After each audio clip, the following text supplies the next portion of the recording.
You having fun yet? Oh, yeah, I'm having a blast. Thanks. Good. God, sucker teed off in that like he knew I was going to throw a fastball. He did know. How? I told him. Yes. And the next time you screech, it'll explode into millions of eardrums.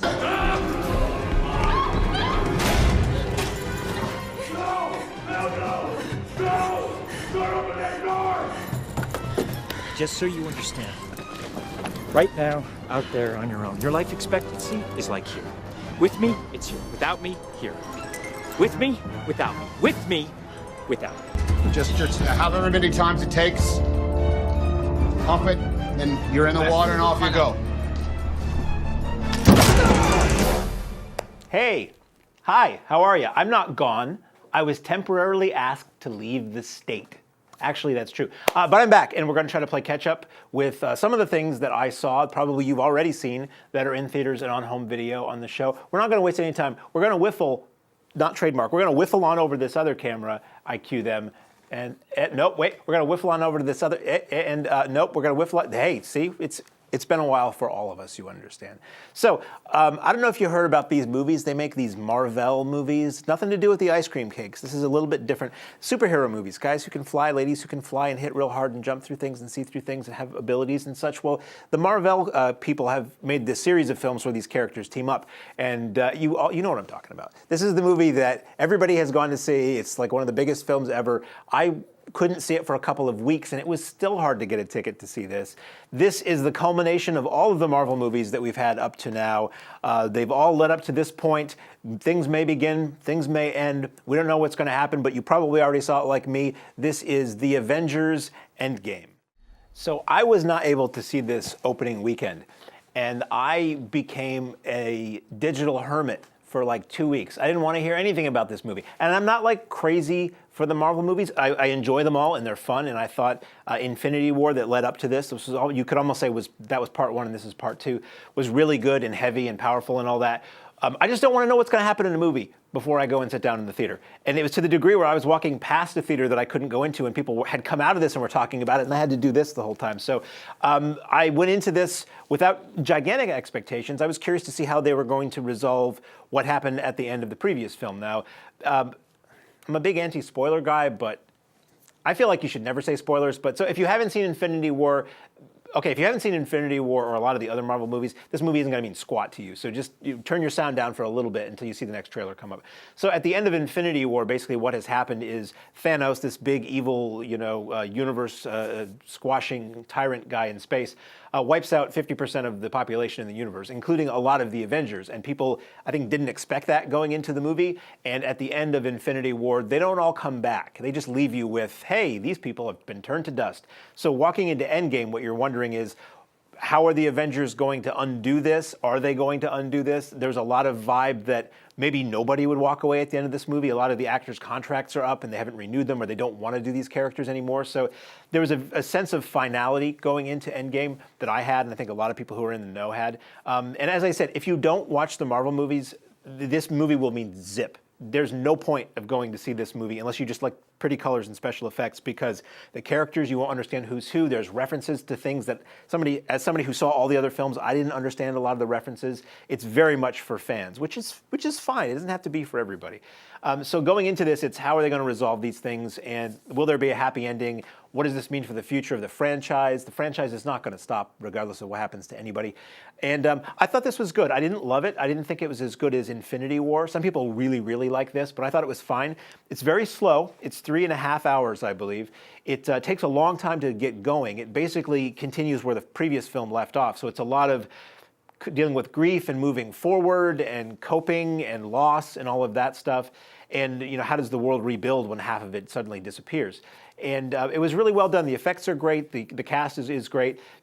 My only issues with this film, I actually wish it was longer. I actually think this could have been a couple of films if the audience would put up with that, because a lot of stuff felt a little rushed. A lot of characters, if this really is the last hurrah for everybody, certain characters you really don't see that much and they don't do that much. And if this is the last time you get to spend with everybody, I kind of wished I had a little bit more time with everybody in this film. So some people have their chance to shine and some don't. There are moments of heroism. There are many moments that I wished I had seen this on opening night because I could almost hear the echoes of the opening night crowd cheering and screaming and all that other stuff at the high points. Ultimately, it's a fun movie. It's a Marvel movie. It's a very, very dour Marvel movie. It is a very literally funereal Marvel movie, but it was good. I will say there's nothing in the end credits. Once the end credits roll, that's it. You don't need to stick around unless you want to read all the 10 columns of names and find out where they shot it. There's nothing. There's an audio cue at the end of the movie that I've read. It is only there to echo something else. It doesn't mean anything. And this was a good movie. So Avengers Endgame, I know you've already seen it. If you haven't seen it yet, you probably have a few more weeks. I know it's starting to disappear from some of the chain theaters, but this is like the biggest movie of the season, so it's probably going to hang around a while. Oh, okay. So from a gigantic movie to a movie that I saw in the smallest theater they could carve out at the Alamo Drafthouse. And when there's a movie that's opening weekend, it's in a theater with 3 rows. I don't know if that indicates performance or expectations, but at any rate, that's what we got here. So here's a movie about a young couple who go out to the country to escape the big city of San Francisco, and they find this beautiful old house and estate previously owned by Dennis Quaid, who shows them around and tells them how much it meant to him, and it's the house he grew up in, and it's great. And then he sells it to them for $3 million, and then he leaves. He goes off to go to Florida. But there's the problem. He actually doesn't go to Florida. He keeps hanging around and referring to it as my house and trying to insinuate himself into their life. And instead of a former owner, he really is the intruder. So as Ernie over there just pointed out to me, this is a really familiar premise. Now, what leaps to my mind is a movie called Pacific Heights with Michael Keaton from the late 80s, early 90s, which I don't think I ever saw, so I can't really say if it's exactly the same. But it's the whole somebody hanging around your house who maybe once was connected to it and doesn't want to leave and all that. So premise-wise, this felt like super deja vu to me when I was watching it yesterday. I didn't have any beef going into this movie. It didn't look great, but I'm always hopeful for something to be good. And ultimately, it was a fine, I guess, low-key thriller. I mean, it wasn't that great. Dennis Quaid, who I've always liked, he was in a movie called The Rookie from a few years ago, which I highly recommend you go and check out. Just a nice baseball movie. He was okay, but when he started to get crazy in this movie, it felt a little cheesy to me. And some of it, occasionally the music score was so kind of over the top, it was almost laughable. The audience that I saw this with, they all paid to see it because they wanted to see it. I saw it because to help tell you about it. And they seemed into it for the most part. They laughed inappropriately, I thought, a few times, but maybe that was because they were into it. When it really, the tension ratcheted up, people really seemed to react to it. So I think the audience who I saw this with thought they got their money's worth. I didn't really care for it. I thought it was kind of dumb overall. And especially at the end, it's this big dramatic ending, which is, there's a line that's kind of badass and cool, and then it kicks into this ridiculous music. And I don't know, I thought this played like a kind of a bad Cinemax movie to me. It's fine, executed fine. It just wasn't one of the best examples of this kind of, I don't know, Hand That Rocks the Cradle or Pacific Heights or any number of other films that I think I've seen before. So if this looks good to you, if you're a big Dennis Quaid booster or anybody else who is in it, I would probably say see this in the next week or two, because my guess is that there's going to be probably a much larger release that comes along in a week or two, and this is probably going to be one of the first that kind of gets the boot on the way out the door. Okay, so now, here's the film we've all been waiting for. So, you say you like movies based on video games or handheld things that go beep, boop, beep, boop, beep. Well, guess what? Somebody just pumped hundreds of millions of dollars into a film so you could see that on a big, big, large screen. We have Ryan Reynolds as the voice of a little cute thing that goes Pika, Pika, but to one young man who's never had a Pokemon of his own, he can hear him speak in English, and together, they're detectives, and they go and try to solve the mysterious disappearance or death of this young man's detective father in Pikachu Town, or whatever it's called. This film is entitled Pokemon Detective Pikachu. Okay, so I don't care about video games. I don't care about beep, boop, beep, boop, beep. I don't care about any of that stuff. So when you make a movie based on that, it just has to be a good movie. I'm not excited because it's connected to this property, and well, honestly, I'm probably less excited because it's based on a video game or whatever it is. But the trailer looked amusing, so I went to the movie and I had a stuffy nose. I like to preamble these things. I had a stuffy nose, and it was running, and it still is now. And I only had 3 just really, really thin napkins to deal with. So that's what I had going in to this film. That's my baggage. So I just thought this was silly and loud and kind of dumb. It wasn't for me. There were kids in the audience who I seemed to like it. You have Justice Smith who goes in. They set up this world where there are people, and Pokemon are these little, mostly harmless creatures. And sooner or later you find one that you bond with, and you're like buddies and pals. It's like not master pet kind of thing, but a little more elevated than that. And he's a guy who's never been able to bond with one until he goes to this town where, thanks to Bill Nighy's visionary nature, Pokemon and people live in harmony. And he finds this Pikachu who only he can understand the English of, and they go to what I said earlier. They try to see who killed his father, so it's a big conspiracy thing. So you see a lot of the different Pokemon and what they do, which I'm sure if you know the games or whatever, that means something to you. It was a cartoon show too, and I'm sure there are references in here that I didn't get. But ultimately, it was a lot of noise and cute little ikipuku, and I just didn't care. And then gross jokes and stuff like that. I just didn't care. And it felt so much like a bunch of other movies I'd seen. So it was not a film for me. It was well made. The digital effects were really good. The creatures were really interesting and well rendered. And again, probably it's a kick if you've only ever seen these in 2D to see them looking real in the real world. But for me, this was something that was not fun to get through, let's just say that much. So your mileage may vary. If you're into this, you may like it. So that's all that I saw in, actually there was one more. Hell, why not? I'll throw it in. There was I'll do it right here. It's a little mini capsule review. I saw a new movie at the Alamo yesterday. Didn't know I was going to see it before the show, so there's no trailer or anything. It's a movie called Shadow. It's brand new. It's from Jean Imo, who did Hero, which is like one of my favorite modern martial arts movies. He did House of Flying Daggers, Raise the Red Lantern, a lot of Chinese swordplay and period piece epics. And this is a film that is done, it's interesting. It's mostly black and white. The only things that you see that are in color literally are flesh and blood. So people's skin is in color, and if they get cut or something, the blood is in color. And it's basically about this kingdom that's at war with another kingdom, and it's all walled up and they're sectioned off. And there's this one guy who has basically taken the place of one of the king's great warrior commanders. That warrior commander got injured and sick, so he found a lookalike who he basically trained to be him and be the puppet within. And there's battles, and it's friggin' amazing. And I thought it was really, really well done. A little slow to start, but once the martial arts and the battles get into it, it's really interesting. The intrigue is very interesting. And it's, if you know, again, Hero, House of Flying Daggers, beautifully shot. So this is out via Wellgo USA, who is sort of like the main company that releases a lot of Asian and martial arts cinema on video, and they have a theatrical branch. So it's probably not easy to see. I saw it at Alamo Drafthouse Yonkers. That's close to New York City. They get a lot of stuff that's not general release. I believe it's in Boston. If you look around, it's well worth seeing. It's gorgeous to look at. It's a great big screen experience. Everybody I saw it with really liked it a lot. So that is called Shadow, and that's out now. Now we move on to what's out on home video on the format disc streaming service blipvert of your choice. First up, let me look. Oh yeah, that movie. First up, Liam Neeson stars as a man whose last name is pretty directly related to something else we're going to talk about later. He's a plowman. He does the plowing. He plows that town somewhere up in the northern area of the U.S. And his son gets killed in very shady, nefarious purposes by a drug dealer. So he decides he's going to take down the drug dealer's organization one by one and find out who killed his son whilst in cold pursuit.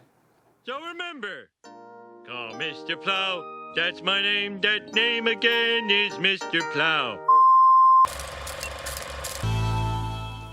That's actually his name in this movie. Somebody, they went ahead and they named Liam Neeson's character Coxman in this movie. You didn't hear it wrong. And they actually make fun of that too, so they're aware of how ridiculous the name is. So you have Liam Neeson in action mode again, which is so funny because when we all got to know Liam Neeson many moons ago, he wasn't an action star. It was much more thoughtful art house type films and Darkman. And then Taken happens, and now I think you have a generation more who cannot conceive of him not being an action hero in a film. This is a remake of a Danish film, I believe, fairly recently, in cold, what is it called? I think I wrote it down here. In Order of Disappearance. I believe it's on Netflix if you want to watch it. I still want to see it myself. And that is, some people say that's better than this. I don't know, I haven't seen that yet. This is just a fun revenge movie. It's not great. It's a bit darker humored than I expected. Like every time one of the characters dies in the movie, it fades to black and their name comes up, or an icon of, it's almost like a, you know, birth and death dates come up, which is kind of amusing. It's got a good sense of humor. It's pretty vicious. It's pretty brutal. I wouldn't say this is one of the best revenge movies I've seen, but I enjoyed it. I like revenge movies. I'm a bloodthirsty bum, what can I say? And Neeson is fine. Everybody in it is fine, except the bad guy is mega cheesy. He's a total full American. The second he opened his mouth, I could tell. Just make him British, okay? It's fine. And he just almost mustache twirling, just like so like trying to be menacing but not. That was the biggest demerit for me in this movie. Otherwise, it's a lot of fun, and there's one final kill in the movie that is so sick and hilarious and unnecessary but wonderful. It left me with a smile on my face as I walked out of the theater. So that's out on video now. As I said, there's a little bit of catch-up, so some of this stuff is already out. So then we'll swingle on over here, and I will tell you about the sequel to one of my favorite horror movies in recent years. This was a film, there was a film, okay, I'm going to say the title, but this is for the first movie. Happy Death Day came out a few years ago, and it was basically a horror version of Groundhog Day. This girl wakes up in a dorm room every morning, or she wakes up repeatedly in this dorm room, and then she finds out somebody's trying to kill her, and every time she gets killed, at the moment of death, she wakes up in that dorm room again, and she keeps repeating the cycle until she figures out who's trying to kill her and stops that from happening, and then life goes on. It's a heck of a lot of fun, the original film. It's very funny. I would highly recommend you watch that before you watch this sequel that we're about to talk about, in which it's not the same thing all over again. This girl wakes up in the dorm room and she finds out this is happening to somebody else over and over again. And then things get kind of stranger and more fantastical from there in Happy Death Day to You. It's intermission time. The concession stand is open and ready to serve you.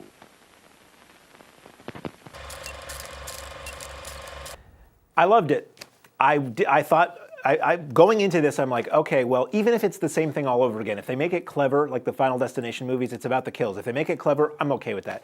And then a few minutes into the movie, you find out, whoa, no, this is not the same thing all over again. This is, whereas the first was a horror movie with light elements, this is much more sci-fi comedy. This goes in a totally different direction, and it deals with time paradoxes and time loops and time travel and all kinds of stuff. And I was just like, fantastic, this is great. And I don't know how well this did. I don't know how well, if it warranted a sequel, but if you watch into the credits a little bit, there's an additional scene that pretty much sets up a sequel that, again, looks fantastic. I'm like, okay, yep, please sign me up. So this is one of those films where I really hope this does well enough on video or in theaters so that we get that third chapter, because I'd love to see where it goes from here. They've made me very happy twice, and I would kill for more. Well, not literally. No, not literally. So basically, it's very funny. Jessica Roth, who's the star, is fantastic in this. There are sequences where in this film, in order to restart the day, she's willingly killing herself. So you get all these comedic ways she's just offing herself in repeatedly. That had me like doubled over with laughter in the theater. It does also kind of go back into the first movie, and they get everybody back and recreate things. So if it really makes sense to see the first one first, and it also is really well done if you like the first one. So I'm very thrilled with Happy Death Day to You, and I celebrate it. Okay, I talked fast up to this point because it's all about this. This is a film put out by our good friends at Garage House Pictures. They're an organization out of Philadelphia that puts out films that have never hit video before, have never hit Blu-ray or VHS. This one I think had a VHS release, but movies that have not been easy to see, so it's usually their debut. This is a lovely widescreen presentation of a pretty obscure drive-in film made in the Philippines back in the mid-70s. It was a long, hard road to get this out on video, but they just kept banging away at it. Harry and the gang just kept banging away at it until they were able to put it out on video. This is the story of a man and his... Okay, what I'm going to tell you is this. There's no trailer for this film, okay? So what you're going to see is a bunch of dialogue lines clipped together that give you a sense of what this movie is like. And what I need to tell you is that he's talking about a chicken, okay? Anybody who tunes in part way, he's talking about a chicken. He's talking about a rooster that fights, okay? So this is Ross Hagen talking about his Supercock. You have something more to declare? Just my cock. He has the largest cock I've ever seen. How would you like to come up to my hotel room and meet Friendly? Friendly? That's the name of my cock. Well, how do you condition your cock anyway? Well, he has to be healthy and strong. He's got to have that smooth, round, hard feeling of well-finished muscle. Well, I come straight to the point, Mr. Calhoun. Is there any way I could interest you in parting with your cock? My dear Mr. Calhoun, I must take a closer look at your cock. There's more than one way to get that cowboy's cock! Gentlemen, I would like to propose a toast to our cocks. Oh, I'm sorry. I'm so sorry. Hi, how are you? Just having an emotional moment with Ross Hagen's cock there for a second. So this is what this movie is.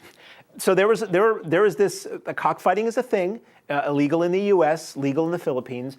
So that would be a lot of Filipino movies of the 70s. You'd see there'd be the cockfighting scene because it was kind of exotic and taboo to have that. And then you had a movie called Cockfighter, a.k.a. Born to Kill, starring Warren Oates, which is a really good movie about an American in the South who does that sport.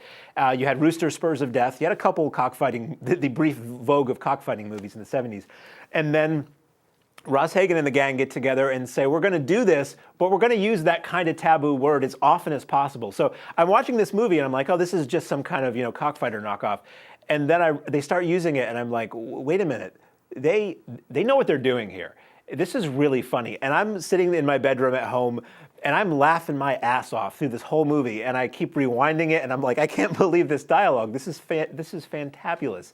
So this movie, it's a drive-in movie. It's a comedy. It's about this cowboy, this Tom Selleck-looking cowboy who comes to the Philippines with his famous cock. It's a rooster, and everybody's trying to get their hands on his cock. It's a rooster, and it's the World Cockfighting Championship, and they're trying to put his cock out of business. It's a rooster, and trying to they just want to get his hands on his muscular bird, and it's just endless dialogue like that. It's like they sat down and like, how many double entendre cock jokes can we come up with about roosters that will work in this film? And the answer is about 80 minutes worth. I loved this movie so much. This is the movie of the week for me. You can have your Endgame.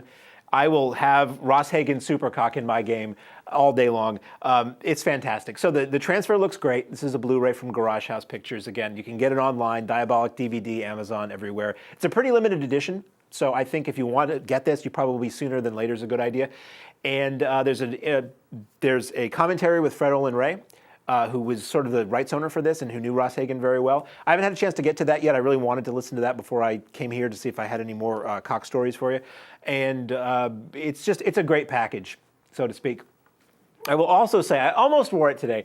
Garage House is selling a Supercock baseball shirt with the logo of the film, which is like a championship-looking rooster with a logo under it. And it's a prized possession of mine. So if you want to get your hands on Supercock, go online and find it. It is totally worth the time and length you go to get it. So now we move on to what is my favorite part of the show every week. This is the Arrow Video Corner. I've been away for a couple weeks, so this is a little bit of catch up. This stuff is already out. Usually I'm talking about what's coming out. This is already out. I've got a few more next week I'll talk about, and then we'll be up to speed. So I'm going to swing and ling-a-lon over here and talk about this movie. Andrew Stevens. You know Andrew Stevens? He was the bastard in a TV movie entitled The Bastard.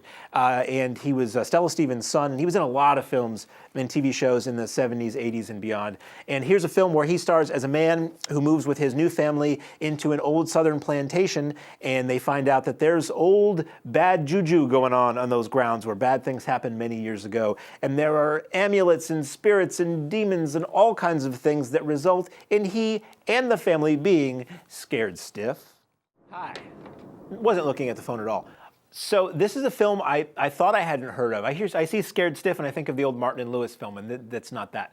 So I think I looked it up. Sometimes I'll see these titles and I'm like, I must have seen this in the video store somewhere. And I looked it up and I recognized the VHS cover. So this is something that was put out in, I believe, the late 80s, early 90s on video here. And I didn't really care for it. So if anybody thinks that I'm a shill for Arrow and I'm going to say that I like everything that they put out, here's an example of me saying that it's the opposite. It might have been the era that it came out in.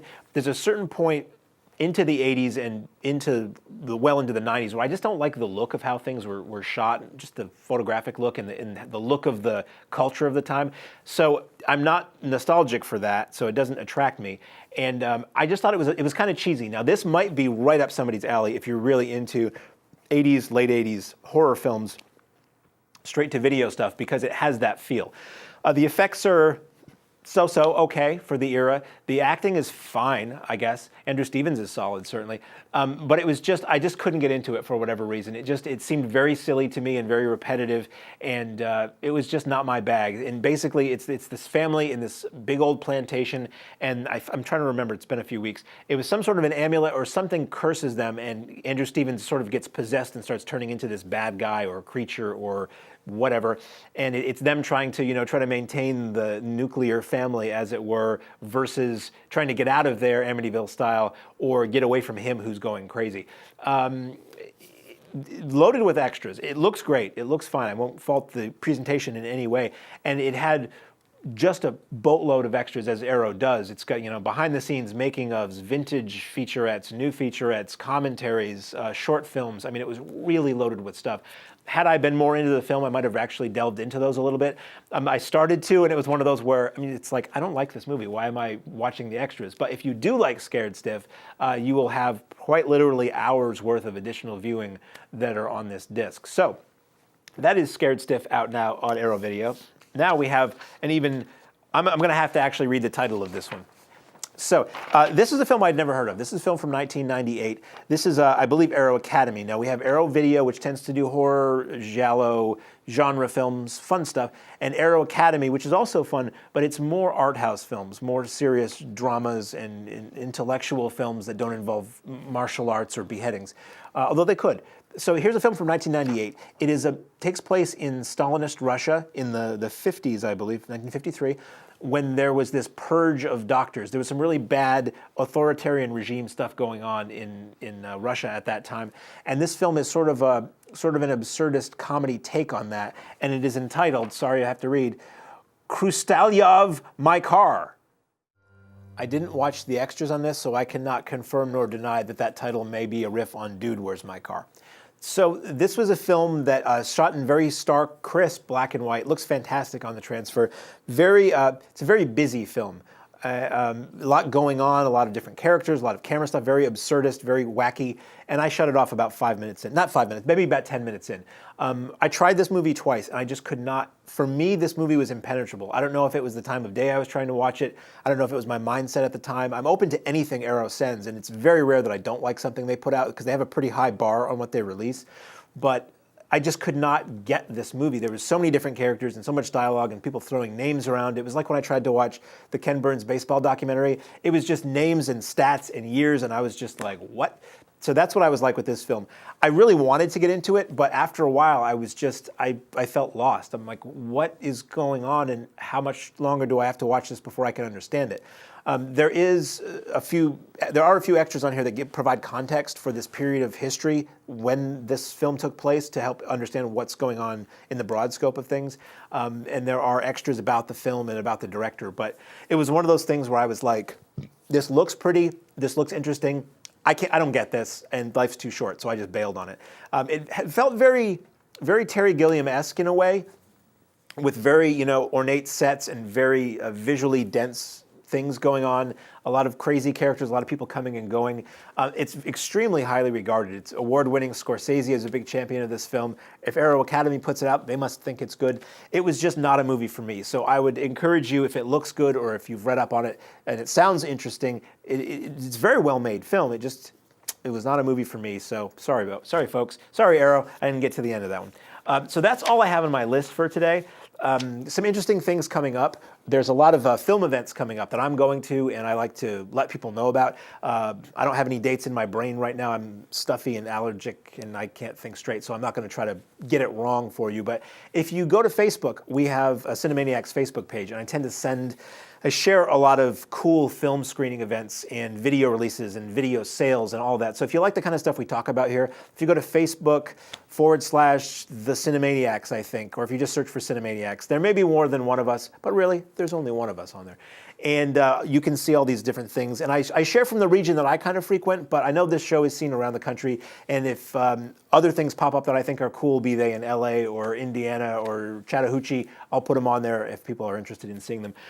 One cool thing that I'm going to do next week, next Thursday night, the Alamo Drafthouse in Yonkers that I go to all the time, is running all 3 John Wick movies back to back. The new John Wick opens this coming weekend, so they're letting you see the first 2 and then the third one in order. I love the John Wick movies. They're some of the best action movies I've seen in forever because nobody seems to know how to make action movies anymore. And I'm really excited about this third one. The trailer made me all giggly and smiley, and I really am thrilled to see just really that large a body count over the course of one evening. I think it's going to be great. Also out is a movie called A Dog's Journey, with a non-psychotic Dennis Quaid. That looks like a crying movie to me. That looks like a crying dog movie. Something called The Sun Is Also a Star. I think that's probably a pretty limited release. And then we'll have a couple more Arrow films to talk about, a couple more mainstream titles to talk about. Rather than try to cram like 30 titles into this week's show, I took some of what I should be talking about this week and I shuffled it off to next week, so it'll be a good mix. It'll probably be another relatively full show, but I'm low on brain cells and breathing capacity, and I don't have much more to say, and I'm mush-mouthed as it is anyway, so I will wish you a good week. Thanks for coming back. Thanks for watching. I will see you at the movies. Bye.